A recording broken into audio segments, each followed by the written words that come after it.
নমস্কার, আমি রাজ। আপনারা দেখছেন খবর 24 ঘন্টা। দেখলাম যে সাংসদ হিসাবে আপনার নিজের গাড়ি একজন দুর্ঘটনাগ্রস্ত ব্যক্তিকে আপনি দিলেন তার চিকিৎসার জন্য। কি ঘটনা ঘটেছিল এবং কিভাবে তাকে সহযোগিতা আপনি করলেন? দেখুন, আমি পরশু রাত্রে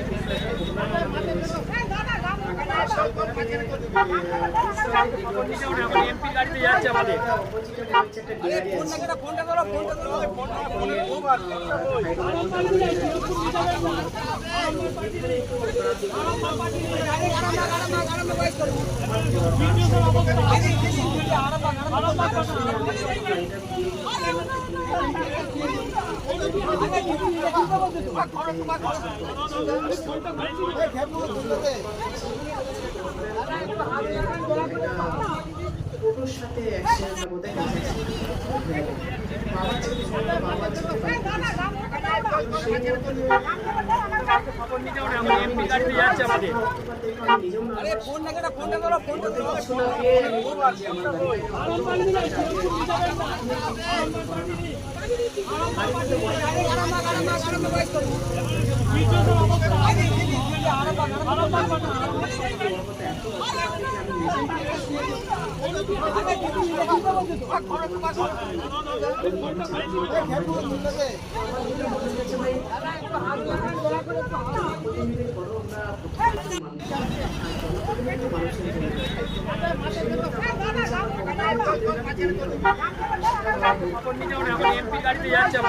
একজন সাংসদ হিসাবে এই যে আপনার যে ভূমিকা, ব্যাপারটা কেমনভাবে দেখছেন? আপনার একদিকে দলীয় প্রোগ্রাম বা আপনার নিজস্ব কর্মসূচি, অপরদিকে একজন মানবিক মুখ আপনি দেখতে পারলেন যে করলেন।